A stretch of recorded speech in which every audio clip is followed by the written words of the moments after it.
been a bit intense, for very rich presentations, a lot of experience sharing, some research results, focused on two topics. So we're talking about DST with Dennis and his students, and AI, of course, with Ben and Lucas and Fiona. So the purpose of the roundtable discussion is really to open it up, because as I said at the introduction, eTeachers is about teacher-driven professional development. We know that just like we as teachers have to cater to learner differences in teacher training and professional development, we have to cater to teachers' differences. So here today, we have representatives from many different primary, secondary schools, universities. We have academics, we have school leaders. So we would really like you to share your questions, your thoughts, your opinions, experience, ideas here, as if we're in the hallway or the staff room, because we know that's where a lot of learning happens. So in order to share, we're flexible. You can either write your questions in the chat box, or you can feel free to turn on your audio or your camera and just ask the speakers or share your point of view straight away that way. So let's see if we have any questions to start with. No. So Lucas has shared his slides already in the chat room. And with the permission of our other speakers, we will also be sharing their slides with you as the participants via email after the roundtable, because we know there's a lot of different apps, a lot of different ideas, some links included. So just for your convenience, we will share that with you after the roundtable. So yeah, why don't I kick things off? I had a lot of questions. Actually, I'm very interested in these topics.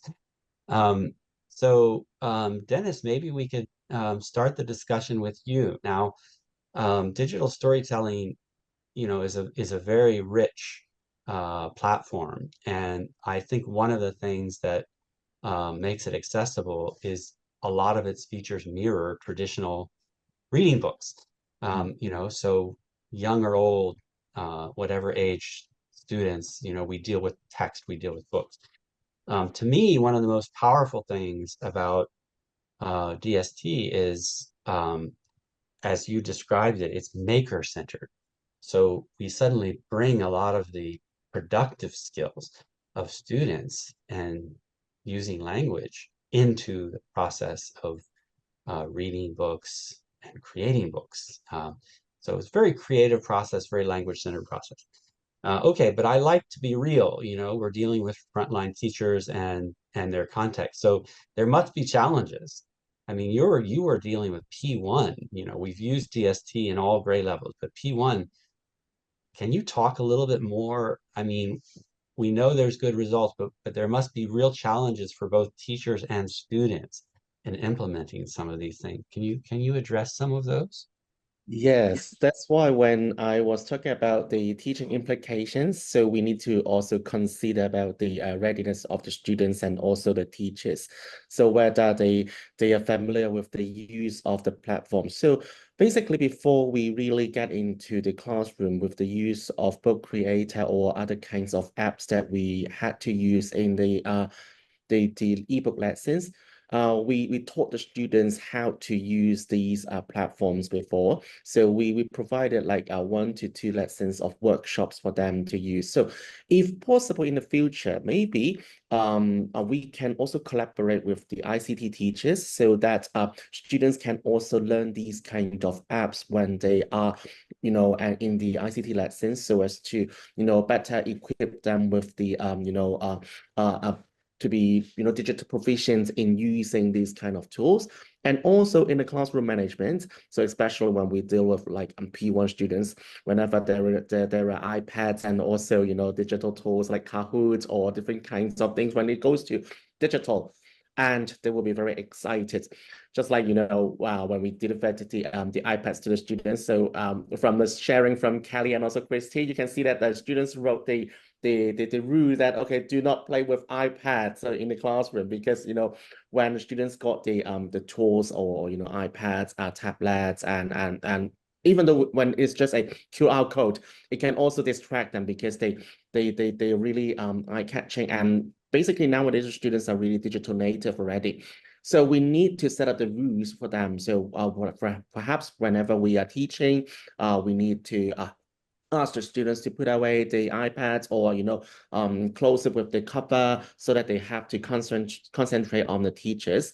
And but all in all, basically this kind of tools are really engaging to the students, because they can produce their writing and also learning experience in an alternative way, which are really different from what they have experienced previously, like with the use of paper and also pencils in writing and reading only.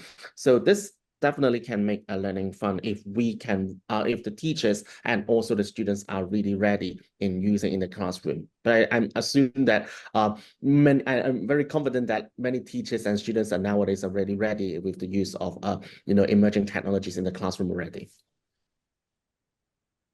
Okay, thank you, Dennis. Very thought-provoking. Okay, we do have a participant who is raising their hand. We have a couple of questions in the chat room too, but let me go to the active participant there, Soralie Chow. Can you please turn on your mic and ask your question? Yeah. Thank Thanks. you for your sharing. Relating to the question of Professor Tim, I also curious about ebooks too. So, as your explanation, you said that actually both parents and children accept and available with the ebook use. So, I'm curious, like, how do you know, like, how the team know the available level of student and student parents to accept the form of ebook before you know that, like, do you have any challenges to convince them to use the platform? Yeah, this is my question. Thank you. Thank you. Thank you so much for your question. Yes, parents are also one of the stakeholders in the classroom, and which when we are promoting new initiatives in the schools or in our curriculum, we also need to consider how they perceive this kind of new initiative in their perspective.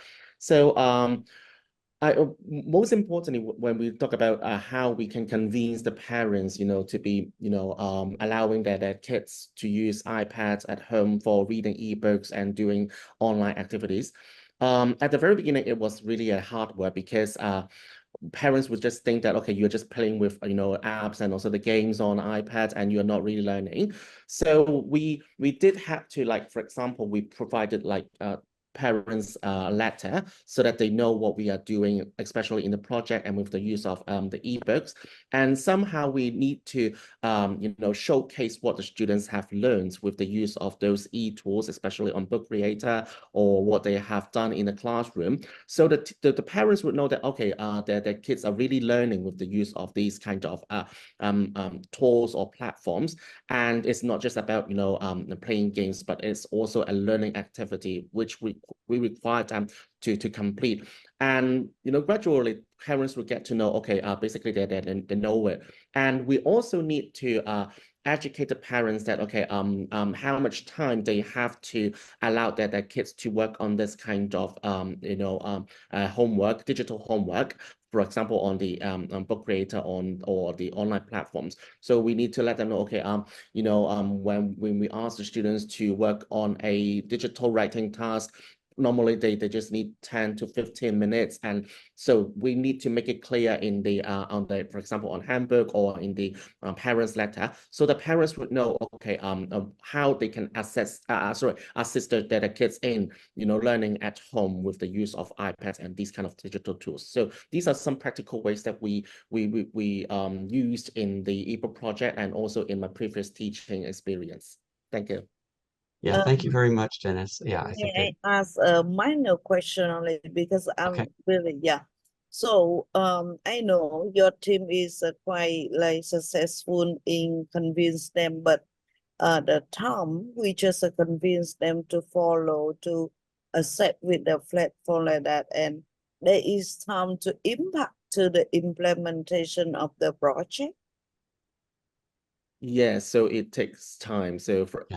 from our project, you can see it is a 2-year project. So at the very beginning, it wasn't really that successful, especially when it comes to self-learning at home. So we divided our project into 2 phases. So in the first phase, we collected we basically on the second phase, we based on what we have experienced in the first phase, like what you have mentioned, the obstacles that we faced when it comes to parents and also other stakeholders.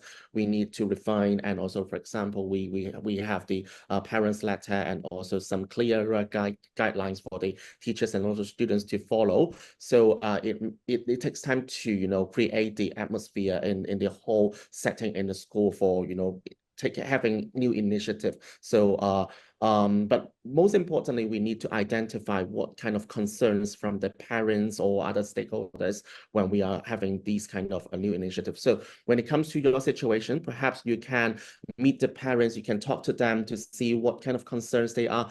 Perhaps some of them may not have iPads or digital tools at home to support their kids. So what kind of supports from your school can help them, or would there be any other fundings that to support them to get the the hardware or software to work at home? So some of them may not have Wi-Fi network. So would the social worker help these kind of students or parents to set up Wi-Fi with other resources? So these are what we need to consider as well. Thank you. Thank you very much. Thank you, Dennis. It reminds me of something a friend of mine who's a city planner once said. He said the first rule of city planning is the city is never finished. So there's always construction, there's always new roads, there's always detours. And it can be very frustrating to commuters, but this is the reality of an organic community. And the same is true with the modern English curriculum. It's not like it used to be. We're kind of looking for the ideal school-based curriculum. It's just much too dynamic now. There's too many constant changes. And so parents and teachers and students all have to be brought into the kind of ongoing conversation, what we're doing, why we're doing it, what we're going to try. And sometimes ramping up, I know Fiona has learned this in her school, it has to be done in a kind of scheduled way to give everybody a chance to kind of figure out what's going on and to ask all their questions and to come on board. And at the end of the day, there are sometimes different options also for different classes. But this relates to one of the questions we have in the chat room. And Fiona, I think I'll ask you about this one. It says, in terms of facility readiness, some students are living in poverty apart from EDB's funding. How can we ensure digital fairness among underprivileged students? I don't know if you have too many underprivileged students in your school, but you are aware of this kind of moral concern that some teachers have, that if they do something, they might be leaving out some of their students at the same time. Do you have any ideas or experience with addressing that? Oh, you have to unmute. Let me see if I can help. Oh, Fiona, sorry, you're muted. Sorry. Okay, Got it. it's good. Okay. So, personally, I don't have any experience in my capacity in my school. However, in my school, if you have financial subsidy, like you need that. And when the students are in P5 and 6, we have BYOD, bring your own device. So all the other activities or things like schemes like this, they will also have subsidy. So depending on the percentage of the subsidy, some students would have like 25%, 50, 75, or even the full subsidy, like meaning they don't have to pay for the tuition. So in this case, I believe that if they have to purchase an iPad for learning, that could also be free, I suppose, because in the past we had learning trips to Cambridge, okay, and it was me who brought them, and one of the children father passed away. So that family immediately needs financial support. And so as far as I know, that trip to Cambridge, the whole trip was free because the family was in a financial situation. So I believe an iPad is way cheaper than that trip. So it I wouldn't think be that of a very big concern. yeah, I think that in Hong Kong, it is and it should be a concern for many of our students about accessibility. Uh, but very often, because we're resource rich, compared with, a lot of other places, the problem is more about integration. I think that if the principal is on board, and the teachers are willing, that I agree with Fiona. In my experience, in most cases, the resources are also available. So thank you. And I think after COVID, a lot of the teachers are quite proficient with e-learning strategies or the mindset we're already because we're all Zooming. And I still remember 3 years ago, we were so scared of the Zoom, how to handle it. So Mm. I guess it's getting easier. And for the resources, I think EDB or the government should sort something out. I'm not sure for other schools, and I can't speak for them. I believe they should have some funding because my school is a DSS school. Okay, thank you, Fiona. We have a couple more questions. Let's see. If I missed your raised hand, I'll come back to you. But I see Cedric. Cedric Wong has his hand raised, and Sarah. So let's go to Cedric first, and then Sarah. Hi, so thank you all for your very interesting ideas and talking about your projects. So there are a couple of things that I'd like to ask about. So firstly is I think of hearing from your presentations, I hear there's this dilemma between having this teacher having to vet the content from generative AI and the potential that generative AI can help students' independence, right? So at the same time, we say, well, teachers have to vet the content carefully, but on the other hand, we are saying that we should let the students do it independently at the self pace. So how do we navigate between these two? Like how can the teacher, let the students, work with the AI independently, but at the same time, have to vet things in advance? I mean, that's a practical question, but also, Yeah, good question. yeah, it's interesting, I think, theoretically, like how much, like how we can draw the line or what can be done to in terms of, for example, teaching students what kind of prompts they can use. And secondly, I think a lot of the comment from Dr. Taylor was very interesting when you said that digital storytelling mirrors a lot of the real life picture books. And I think that a lot of what we have talked about today is using AI to do things that we're already doing manually, but automating it. But my question is, there must be a lot more that AI can do beyond doing what we are already doing. And what more can AI do apart from what doing the things for us, automating the things that humans can already do, but doing it faster? But there Yeah. I mean, my question is like, can it do things that humans cannot do? And what are they, And thirdly, I'm going to introduce a writing AI in writing for my secondary school students next year. And I have no idea what to do with it.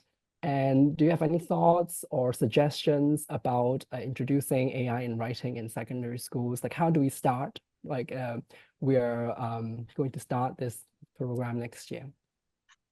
Okay, thanks, Cedric. That's a lot to cover. Let's see what we can do with it. Um, so just to be efficient here, I mean, I've taken a couple of notes on your questions, but maybe Sarah, you can throw in your question there too, and then we can have a roundtable discussion around these topics. Yeah, hi, my name is Sarah. I don't know if you can see me. Yeah, Yes. okay. Yeah. So I little bit about myself, and first of all, let me just thank you all for sharing some really insightful tools. I'm really gonna bring this back to my school, and then show it to our department, our English department. So I've been an English teacher for 9 years at Polongkok Common Stencilin Primary School.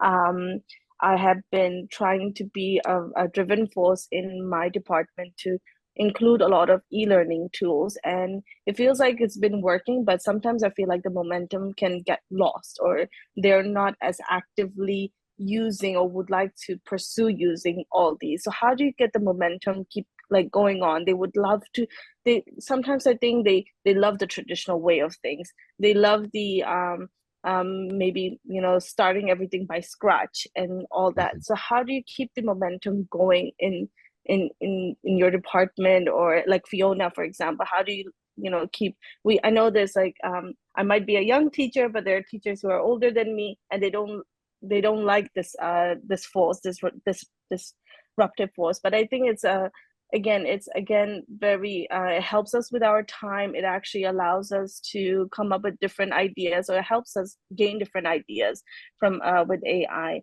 And so my question again also is actually about the momentum going on, and also it's about writing, similar to what I think Cedric asked. So whenever I teach writing to my kids, it's usually there's a context and everything, but what I struggle with is trying to get them organized, and if there's any AI tool that I could use to help them stay organized, to build sentences instead of just copying and pasting whatever they get from online. So using the right phrases, for example, if they were going to write a movie review, what phrases can they use? What are some of the essential elements that they need to write in a movie review? Something like that, yeah. So Okay. these are, two questions. Thank you, Sarah. Yeah, very good questions. Okay, so we do have some ground to cover. So first of all, I just suggest to participants to please go to eTeachers.online and make sure you join our mailing list, because we do have training that we conduct throughout the year. We have roundtables every year. We also put up the results of different projects and teacher experiences on our website platform, so you'll always have access to that. So, because of course our time is limited, we could have discussion for an hour, but to try to focus it a little bit, Lucas, let's turn to you for Cedric's first couple of questions. So he wanted to know, how do we balance between checking and vetting and being familiar with these AI tools, and also just letting students go and use those? And related to that, how can we move beyond just using these tools to do what we already do, to do something like that might be more innovative or exciting? Right. So it's good questions. I'm not sure if it's possible to answer them, but let's give it a shot. I think in terms of vetting or choosing the right tools, that's obviously very, very difficult. I think as teachers, we have to just find what are our objectives, what we want the students to do. And then I think we have to try the tools ourselves. But a couple of things, I mean, if you want them to do writing, perhaps not use Poe or ChatGPT, start by using the Misu chatbot I showed you, and you can create the writing prompts, what they want to write, and so forth. There's also Tree that can set up writing prompts and short paragraphs and diffs, right? So obviously, the first part is always, as teachers, we have to be comfortable with the tools. We have to try them out. We can't just allow students to use them without having used them ourselves. So I always say, stay away from like ChatGPT or Poe and whatnot, because the answers that are coming up cannot be vetted beforehand. So we teach them prompt writing, whatever, right? But I think that's still very, very tricky. And we can't control it. So I think for school children, I like to control the environment. So I prefer Misu. Even Magic School will have built-in ChatGPT or some of the other tools to control it.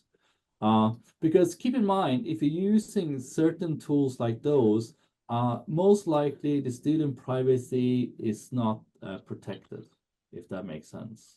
So, and then to scale it up in a way, I don't know what you've been doing already, But I can say perhaps instead of them writing a paragraph, ask them to produce a website or something like that using some AI tools, make it multimodal, ask them to produce an infographic, and the infographic, they can incorporate an ebook, they can incorporate a podcast, incorporate a video, so we can scale it up in that way. But I think to vet the AI tools itself, I think is very tricky because students will access them. So use tools that you can control. You know the output, if that makes sense in simple terms.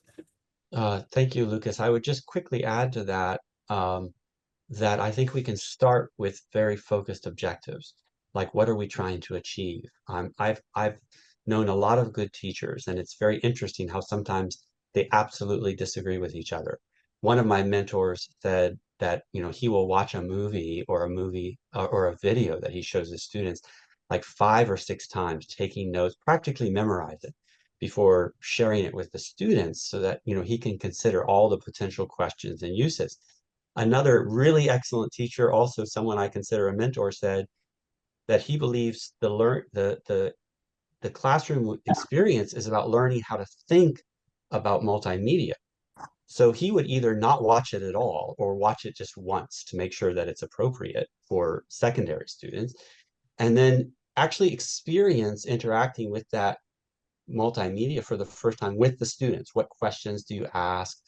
How do you interact? How do you learn from the viewing experience? So very different approaches because they have different objectives. So as I mentioned before, I think we can consider teacher differences as well as different objectives. So let's go to the question, I think, Fiona, which the question that Sarah asked about Momentum. momentum among your peers and colleagues at the school. How do you build that up and integrate the emerging technologies more effectively over time? Okay, thank you. Actually, I have been teaching. This is my 18th year of teaching. So divided by two, it's 9 years like yours. And I actually started promoting e-learning 9 years ago when I first joined Dr. Taylor's course. And so I was quite a new teacher at that time with a more experienced colleagues. However, the way I used was, first of all, I tried everything. And then I figure out the bugs. So you have to do a lot more work. And then because I have been in that school for 9 years already, and so I basically have taught every year level, and I have a good understanding of different units and topics in each year level. So to make sure that you want them to really step into it, I would first of all um, choose a few. Oh, back then there was an ICT or e-learning promotion committee, and there were some core apps that our school called that we would want other departments to use. Actually, it started from English department first, and so I did the screening, and then we chose some. Then let's say we want to use Kahoot back then or Quizzes. And also maybe like Padlet or Nearpod. These are like the old names now. But then what I would do is I would choose and pick out one or two examples in the unit, like a certain task or a certain activity. And then I would put it in there in the table when I do the sharing or workshop with the department. So then you have already started the ball rolling. You've started the idea. Because if you just throw in all the apps and then you have to make them think, that's very hard. Like they're not going to use it. So it's like you have bought them a present, you opened it, you put the batteries in, and they just need to click a button and then the toy would go. So that would be much easier. That's what I did in the past and have been doing. So, and you tell them what's the bugs that might be maybe technical issues, the Wi-Fi issues. If the Wi-Fi is not very well back then don't do it one-on-one. Like not every child has an iPad then. Maybe pair work or group work, but at least you could try to use it in the classroom. And that's how everybody starts it. You think more Okay, for them. thank you. Yeah, I think Fiona also, through her experience, she did share with us over the years some of these experiences she's had with eTeachers on our platform. So you can actually see the kind of progression.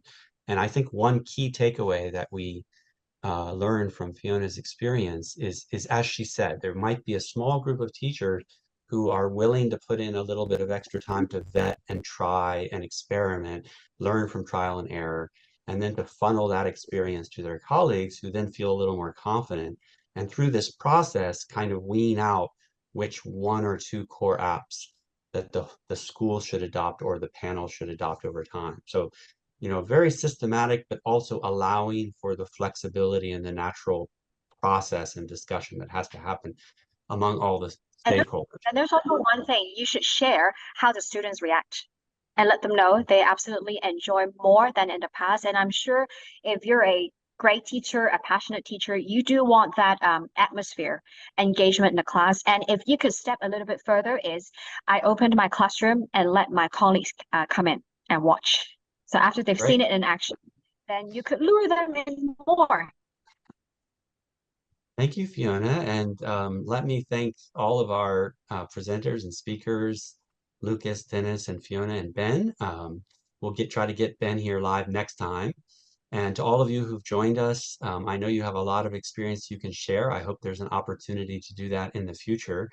There's a lot to learn and from each other's very rich experiences. So let me just conclude our roundtable by sharing the screen again and asking you to please give us your feedback on the roundtable. So we have some questions about what topics you're interested in, or you can add your own topics to tell us what you would like to hear more about. We also are interested in what venue or format of roundtable you prefer. We used to do it face-to-face, then we went online. We're still doing it online, but EDU has a campus in Tai Po and now a new campus in North Point. So would you prefer to meet face-to-face? We could have some refreshments and do much more mingling that way. So it does have real advantages. So please just take a few minutes. I think Annie will put the link to the survey in the chat box, or you can use the QR code here. And we will share the slides with you later. And one little bonus we'll give you for staying for the whole roundtable are these couple of great resources.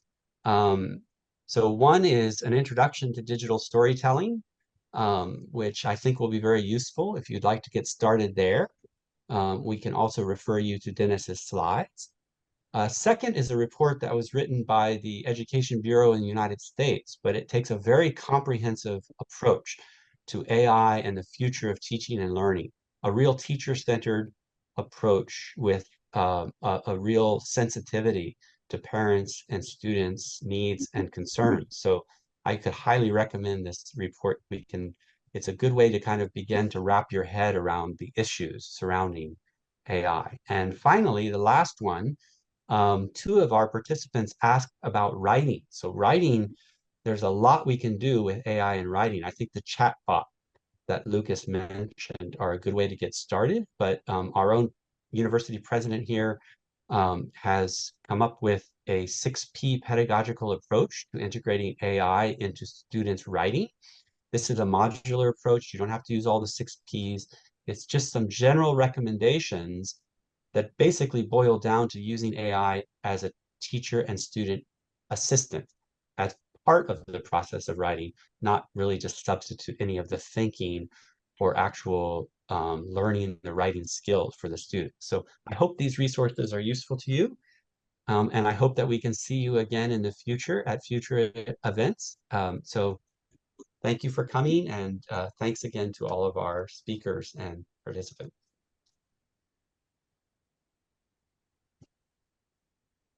Thank you.